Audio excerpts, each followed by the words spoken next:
कैलासवासी बाळासाहेब गडकरे यांच्या स्मृती दिनानिमित्त या ठिकाणी पुरस्कार सोहळा संपन्न झाला आहे आणि या सोहळ्यासाठी उपस्थित असलेले आमचे सहकारी आणि ज्येष्ठ नेते त्याचबरोबर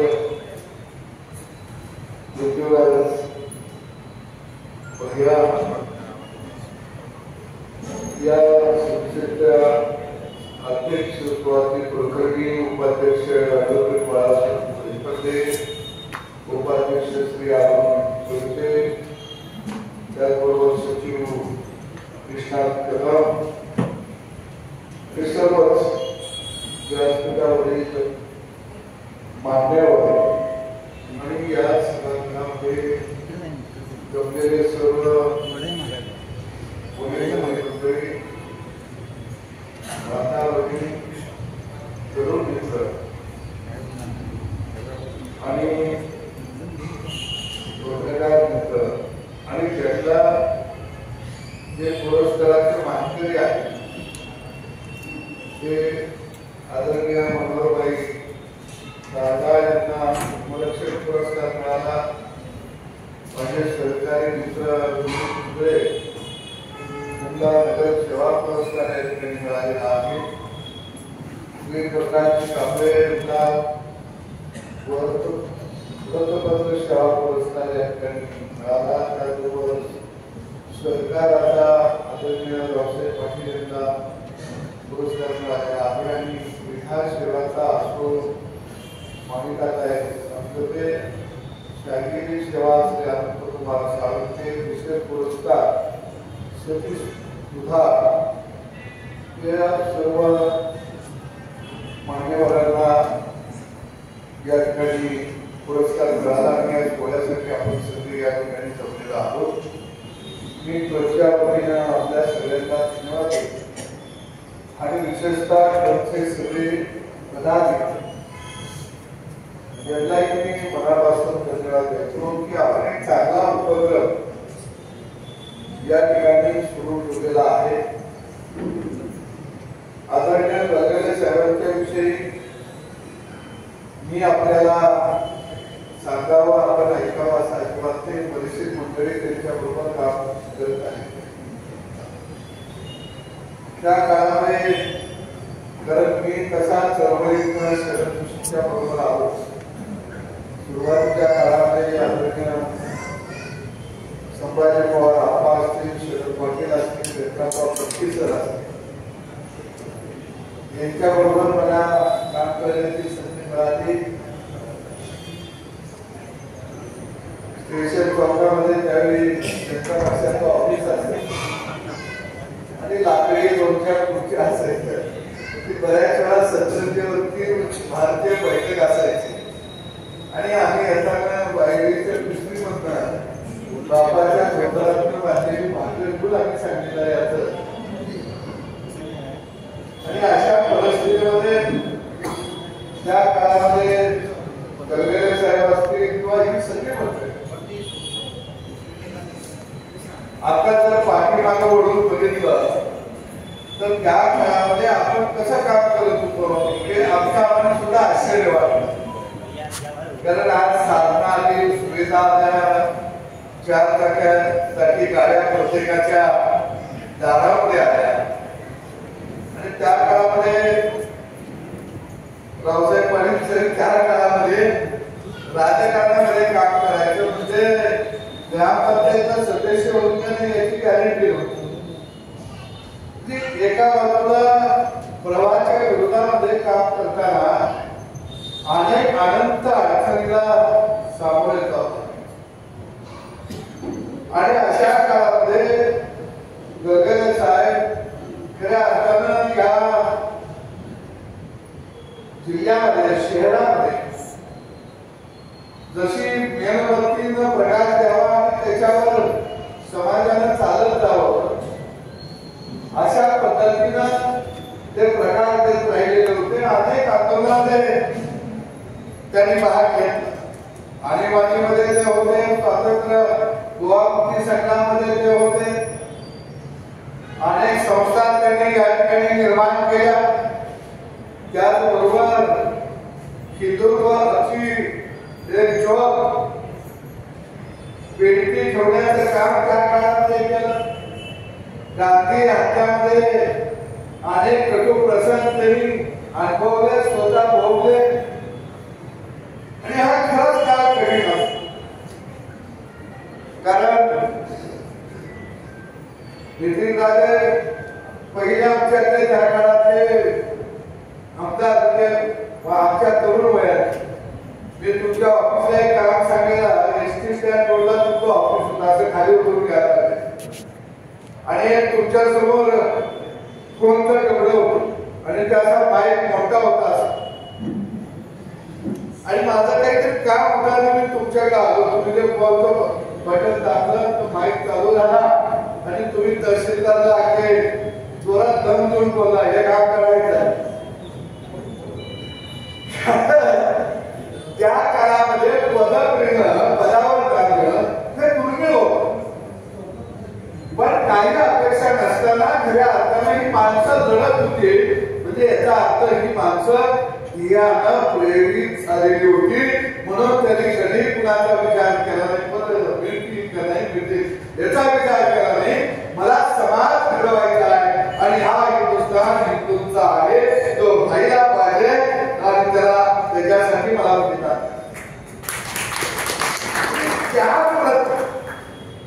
या माणसांच्याकडून आणि खऱ्या अर्थानं नितीन असेल, मी असेल, आपण या माणसांच्याकडे बघत बघत आम्ही घडतो. यांच्याकडे बघत आम्ही घडतो. इकडं आपण उभा राहिले आंदोलनामध्ये अगदी चहाच्या टपरीवाल्यापासून, रिक्षावाल्यापासून, भाजीपालावाल्यापासून सगळी जनता रस्त्यावरती उभा राहायची. जर एखादा प्रश्न शहरातला, श्री नाल्याचा असेल, पिण्याच्या पाण्याचा असेल, एखादी साथ आलेली असेल, शेतकऱ्यांचा प्रश्न असेल, हजारो माणसं रस्त्यावरती यायची. आणि खऱ्या अर्थानं ती एक आपण पाणी उतरवतो. म्हणजे अशी माणसं जमली, लढायला लागली की अर्थामध्ये हजार हत्तीचं बळ घातलं. आप्पासाहेब काटकरांचा त्या काळातले रॉकेल विक्रेते बरका गाड्यावरती घ्यायला असायचा, त्याचा मोर्चा. म्हणजे त्या मोर्चाकडे बघितल्यानंतर आम्हाला वाटायचं की आपण लढलं पाहिजे, आपण मोर्चे काढलं पाहिजे. आणि या माणसांच्याकडे बघत बघत आम्ही चळवळीमध्ये आलो आणि या राज्यामध्ये काम करणाऱ्या माणसांची अनेक आंदोलनं आम्ही उभा करू शकलो आणि काम करणाऱ्या माणसाला न्याय देऊ शकलो. याचं कारण तात्यासाहेबांच्या सारखी आदर्श माणसं आम्ही आणि म्हणून आम्ही घडलो. खरं बघितलं तर रावसाहेब म्हणजे तुम्ही चांगली पतसंस्था चालवल्या, म्हणजे तुम्ही आमच्या जरा थोडे बडे मालक. एवढ्या जगांना तुम्ही टीव्ही वगैरे सांगितले, पण सभेमध्ये फार टीव्ही वगैरे सांगू नका. तर आमच्यासारखी माणसं कवा करताना इतके वाईट पण काम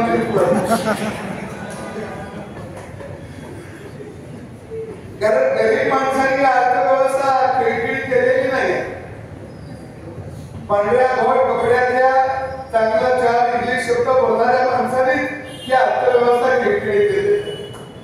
कारण मला एखादा सुतारपुरातला माणूस आला आणि 4 शब्द इंग्रजीत बोलायला लागला की माझ्या मनामध्ये येतं आता 100% अपघात करतात.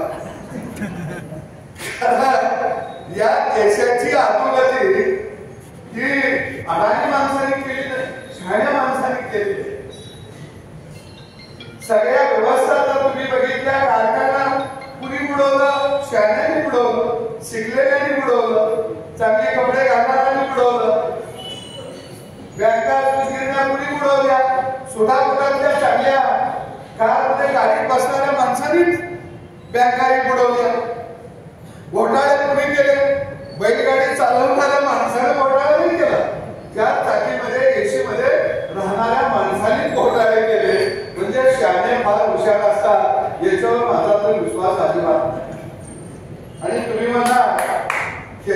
विश्वास का नाही? कारण त्याच्यावर जर माझा विश्वास असता तर माझा सारखा अडाणी माणूस दोनदा आमदार झाला नसता. नाहीतर शहाण्या माणसांची आमदार आणि खासदार मिळवण्यासाठी शहरात चाललेली असते. मला तर असं त्यावेळी आमदारकी मिळाली मलाच माहित नव्हतं. पण आम्ही तळातल्या माणसाबरोबर गावगाड्याबरोबर काम करतोय आणि गावगाड्याला जर न्याय द्यायचा असेल तर सदाभाऊसारखी माणसं राजकारणामध्ये असली पाहिजे. ही भूमिका या देशामध्ये फक्त हिंदुत्ववादी विचारसरणी करणारा भारतीय कारण भारतीय जनता पक्ष असेल किंवा ठीक आहे आता उद्धव साहेबांची पुढील वाट चुकली असेल. माणूस आयुष्यामध्ये थोडा चुकतो कारण माणूस हा चुकीचा पुतळा. थोडी वाट चुकली असेल परंतु आदरणीय बाळासाहेब ठाकरे यांचा जर सगळा इतिहास बघितला तर साड्याचं पोरग, माळ्याचं पोरग, सुताराचं पोरग, गव्हाराचं पोरग, मुरणाचं पोरग त्यांनी महापौर केलं, नगराध्यक्ष केलं, आमदार केलं, मंत्री केलं. म्हणजे खऱ्या अर्थानं हिंदू हृदय सम्राट बाळासाहेब ठाकरे यांची शिवसेना ही बहुजनांची शिवसेना होती आणि गाववाड्यातल्या माणसाची शिवसेना होती. म्हणून उद्धव साहेबांनी ती आता कुठेतरी घेऊन कसायाच्या कामाला बांधले हा भाग. आणि म्हणून भारतीय जनता पक्षामध्ये 18 पगड जातीची माणसं आहेत तरी सुद्धा भारतीय जनता पक्षाला जातीयवादी पक्ष म्हटला जातो. याचं कारण काय? कारण राजकारणाची जर पोळी भाजून घ्यायची असेल तर त्याला माहित आहे की हिंदू समाज हा लढावा स्वाभिमान आहे पण हिंदू समाज हा प्रचंड प्रेमळ आणि दयाळू समाज आहे. कारण एखाद्या कुटुंबावरती एखादं संकट जर कोसळलं तर आमचा हिंदू समाज त्याचं रक्षण करतो, त्याला आपल्या घरात नेऊन सुरक्षितता देतो. पण ते जर संकट आपल्यावर कोसळलं तर आपल्या विरोधी लोकांचा समाज आपलं रक्षण करत नाही तर आपलं घर कसं बळकवता येईल, आपली जागा कशी बळकवता येईल या पद्धतीची व्यवस्था करत असतो. आणि म्हणून खऱ्या अर्थानं हा दयाळू समाज एक होत नाही. मग याला जर जातीयवादी असेल तर या समाजाचं नेतृत्व करणाऱ्या माणसांना आपण म्हटलं तर काय होतं? मग आमच्याच समाजातले काही गद्दार बरोबर घ्यायचे आणि आम्ही तुमचंही भलं करतो, तुमचंही भलं करतो, तुमचं संरक्षण करतो. मग बरोबर 50% ऐवजी 52% समाज तिकडे गेला की विजय आपोआप अशी होतो. आणि म्हणून खऱ्या अर्थानं आज राजकारणाची परिस्थिती जर बघितली या देशाची तर मला अजूनही आठवतं की शिवसेना प्रमुख बाळासाहेब ठाकरे यांनी पहिली गोष्ट दिली गर्व से कहो हम हिंदू आहे. ही पहिली गोष्ट त्यांची आहे.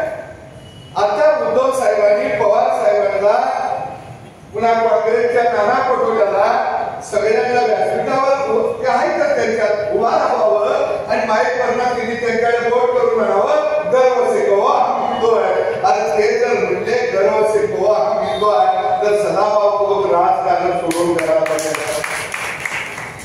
ते नाही म्हणू शकत, ते नाही म्हणू शकत. आणि मग आज खऱ्या अर्थाने चळवळीचा कार्यकर्ता म्हणून माझ्या मनामध्ये भीती आहे की हा हिंदुस्थान छत्रपती शिवाजी राजांनी उभा केला. रयतेचा राजा म्हणून छत्रपती शिवाजी महाराजांच्याकडे बघितलं जातं. 18 पगड जातीला बरोबर घेऊन हिंदू राज्य, हिंदवी स्वराज्य त्यांनी निर्माण केलं. त्याचं रक्षण हा अखंड हिंदुस्थान राहिला पाहिजे. एक देश एक खंडा, एक देश एक झेंडा. अरे असं कोण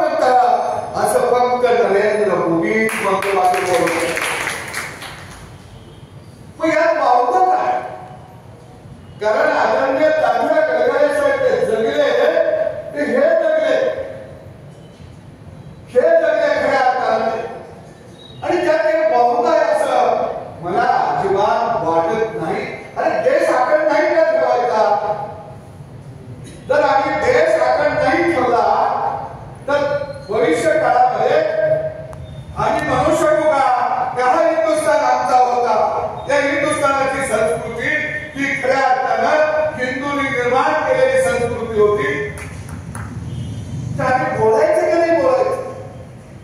आणि म्हणून निश्चितपणानं या महाराष्ट्राच्या अलीकडच्या राजकारणाचा जर अभ्यास केला नितीन तुमच्या लक्षात येईल काय परिस्थिती आहे. हो मी वेळ घेणार नाही पण एक गोष्ट तुम्हाला सांगतो की महाराष्ट्राच्या राजकारणाचा जर आपल्याला जर बारकाईने अभ्यास केला तर लक्षात येईल दोन प्रवाह आहेत. या देशामध्ये सुद्धा दोन देश आहेत, एक इंडिया आणि एक भारत. भारत प्रामाणिकपणाने कष्ट करत आहे, इंडिया आयखाव कष्ट करणाऱ्याच्या वरती पोहोचला जात आहे. दुसरा एक समाज प्रस्थापित आणि विस्थापित. आज या देशाची सत्ता आतापर्यंत कुणाच्या ताब्यात होती? प्रस्थापितांची होती. महाराष्ट्राचं जर राजकारण जर तुम्ही बघितलं तर 3-3 पिढ्या 4-4 पिढ्या त्या घरात माणसं येत होती. त्या घरात आजोबा आमदार, पोरगा आमदार, नातू आमदार, आता विशाल पाटील आहेत त्याच घरातली. आणि तीच माणसं 50 वर्ष सत्ता भोगल्यानंतर आपल्या समोर येऊन काय बोलत होती? मला एकदा परत निवडून द्या, मला तुमची सेवा करायची आहे. मला कधी कधी प्रश्न पडतो सेवा करायची तलब तुमची काय काय टाइम लिमिट आहे का? एकच घर 60 वर्ष सेवा करते या तरी आमची सेवा पूर्ण का होईना? बर तुम्हाला सेवा करायचा एवढा नाद का लागलाय? काहीतरी उद्योगधंदा करा. सरदार साहेबांचं कसं ग्रीन हाऊस काढा, पॉली हाऊस काढा, काही डुकरं पाळा, गाया पाळा करा. पण 50 वर्ष 60 वर्ष तुम्ही कसली सेवा करा? म्हणजे प्रस्थापित घराण्याने विस्थापित घराने गावगाडे हे गुलाम बनवलेले होते आणि त्या गावगाड्यांना गुलामीतनं मुक्त करण्याचं काम पहिल्यांदा या देशामध्ये तुम्ही केलं असेल तर ते नरेंद्र मोदी यांनी केलं. त्यांनी केलं. मी दोन गोष्टीचं आठवण करून देतो. मी चळवळीमध्ये काम करणारा कार्यकर्ता शरद जोशी म्हणायचे की शेतकऱ्याचं भलं कधी होईल? ज्याला शेतीतलं कळत नाही असा माणूस ज्यावेळी राज्यकर्ता बनेल त्यावेळी शेतकऱ्याचं भलं होईल. आम्हाला आश्चर्य वाटतंय ज्याला शेतीतलं कळत नाही किंवा राज्यकर्ता झाल्यानंतर शेतकऱ्याचं भलं होईल. आणि सगळ्यांनी विचारलं साहेब कसं काय? हे जरा उलट दिसतं. तर मला म्हणजे आम्हाला सगळ्यांना याचं उत्तर मी कालांतराने आणि एवढ्या शरद जोशी औरंगाबादला उपोषणला बसले आणि मागणी काय होती की झोडबंदी उसावरची उठवा. 2 कारखान्याच्या मधली जी झोडबंदी होती ती उठवा. शेतकऱ्याला जिकडं पाहिजे तिकडं ऊस घालायला उभा असली पाहिजे. त्यावेळी मुख्यमंत्री होते मनोहर जोशी, उपमुख्यमंत्री होते गोपीनाथ मुंडे. उपोषण 3-4 दिवस झाले. शेतकरी रस्त्यावर उतरला. मनोहर जोशी गोपीनाथ मुंडेंना विमानानं औरंगाबादला पाठवलं आणि मनोहर जोशींनी सांगितलं की शरद मागणी मान्य करून टाका आणि पत्र दिलं. उसावरची झोडबंदी उठली आणि नंतर ज्यावेळी आमचं शिबिर झालं त्यावेळी शरद जोशींनी सांगितलं मनोहर जोशी गावाचा मुख्यमंत्री होता ना, त्याचा ऊस ना त्याची स्थिती, म्हणून त्याला काही झालं कळलं नसल्यामुळे त्याला झोडबंदी उठवून टाकली. आणि त्याला जर शेतीतलं कळलं असतं तर त्यानं झोडबंदी उठवली नसती. आणि मग माझ्या लक्षात आलं की ज्याला त्यातलं कळतं किंवा राज्यकर्ता झाला तर आमचं भलं होणार नाही, कारण त्याला आमचं सगळं माहित असल्यामुळं त्याला कळणार की हे जर कळलं कधी लुटायचं, रात्री लुटायचं का दिवसा लुटायचं, त्याला सगळं ज्ञान करायला तयार असतात. आज तीच अवस्था महाराष्ट्राच्या राजकारणात. देवेंद्र फडणवीस या माणसानं चांगले निर्णय घेतले का? अनेक चांगले निर्णय घेतले. जलयुक्त शिवार योजना, अरे पावसाचं पाणी बडत होतं, साठवायला आमच्याकडे भांडी नव्हती, त्या माणसानं भांडी तयार केली.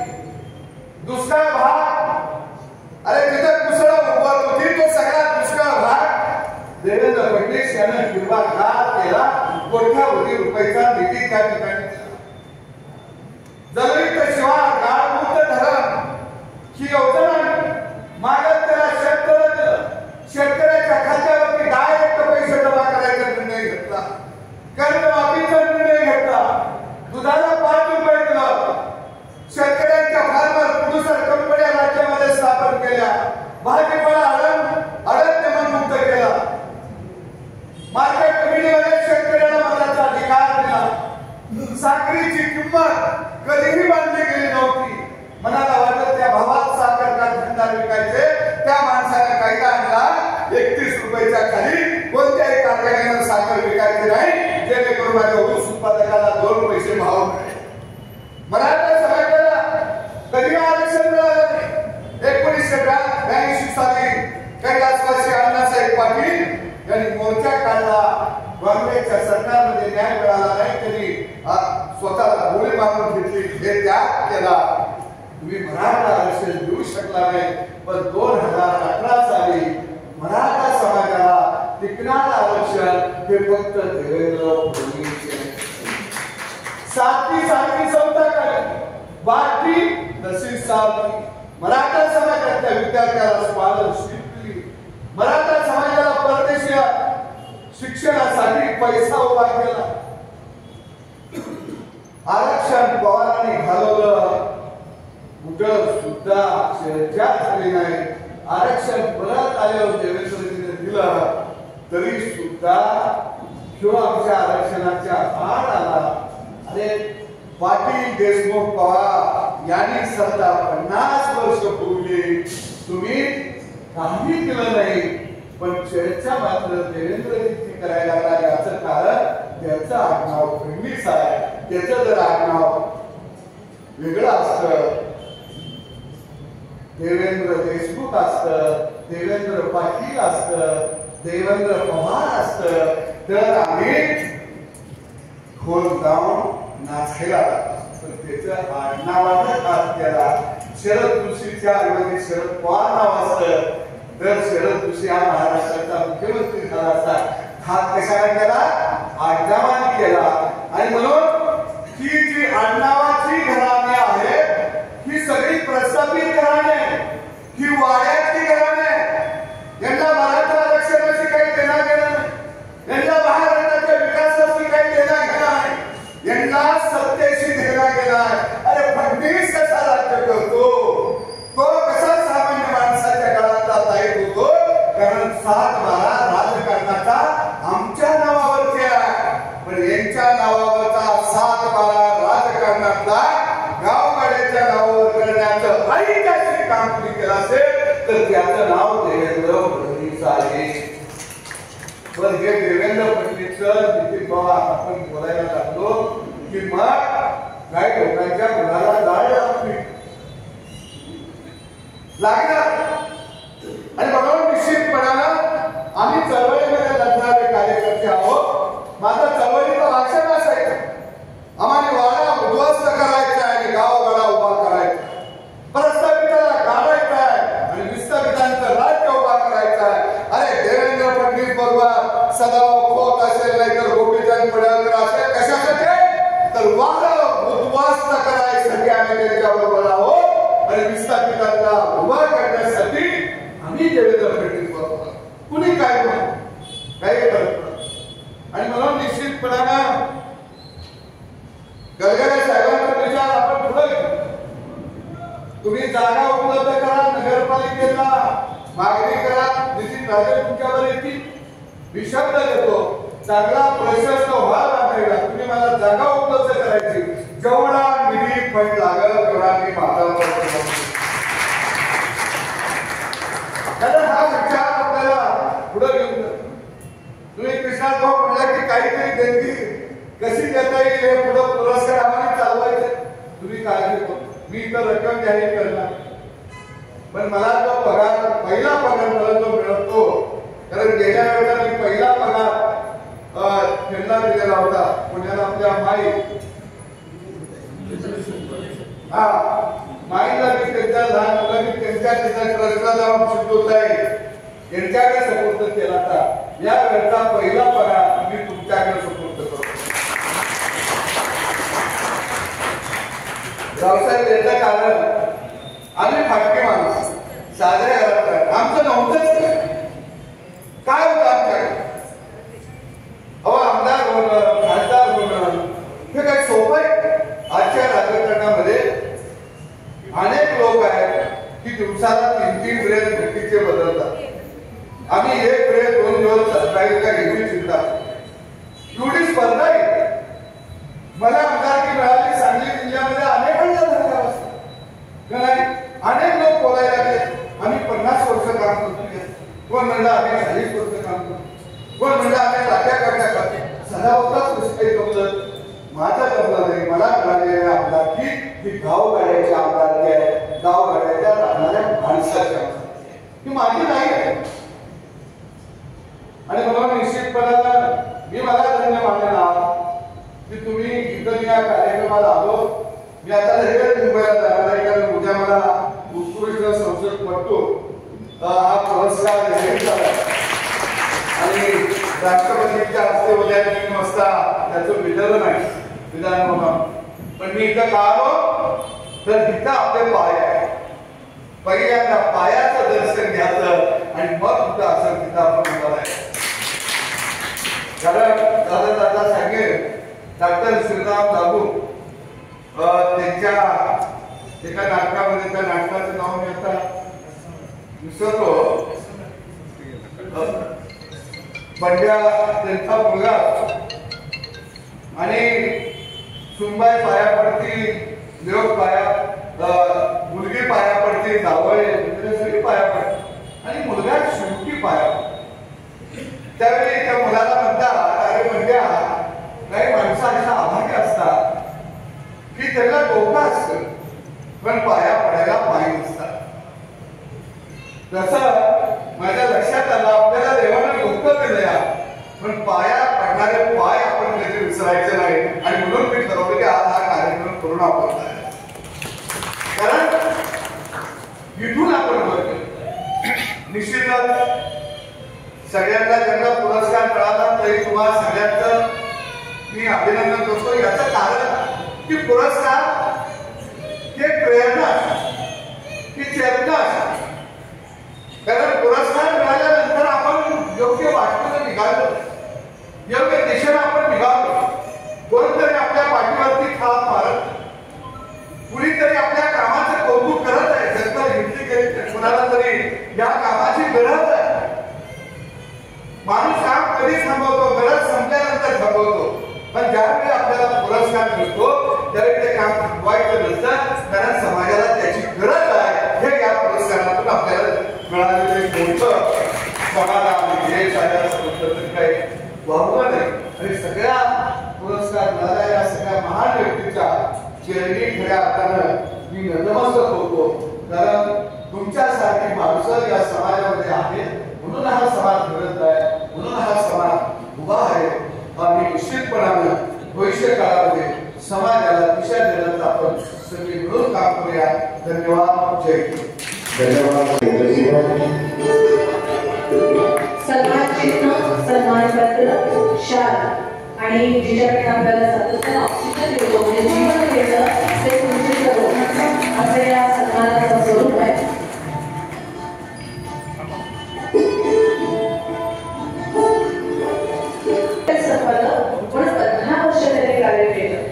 त्यांनी केसरी सांगली तरी सागर चिपळूण अशा विविध पदांमधून त्यांनी लेखन केलेलं आहे. 2001 पासून आज आपले तरी सांगली जिल्हा प्रतिनिधी म्हणून ते कार्यरत आहे. सांगली जिल्हा मराठी पत्रकार संघटनेचा उत्कृष्ट पत्रकारितेचा पुरस्कार त्यांना प्राप्त झालेला आहे. 2017 साली महाराष्ट्र शासनाचा अशा वेगवेगळ्या क्षेत्रामध्ये मोठे योगदान दिले. दक्षिण भारत नेट सभेचे चेअरमन स्वदेशी चॅरिटेबल ट्रस्टचे अध्यक्षपद महाराष्ट्र राज्य शिक्षण मंडळ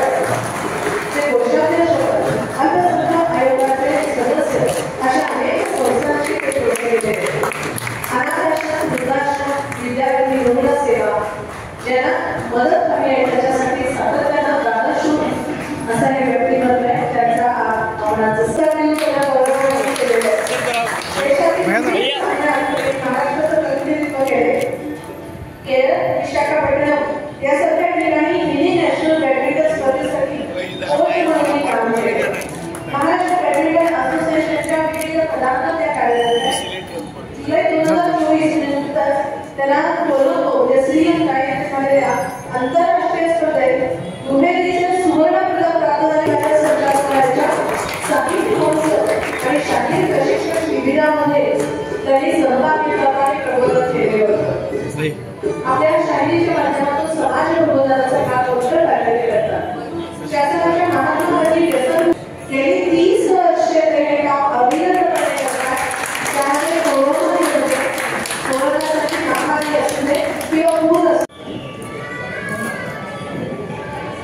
युवा युवती सन्माननीय मनोहर साठे विक्रम महेश्वर महाराज शीतलराम पाटील उद्योगपती विद्युत अण्णा उद्योगपती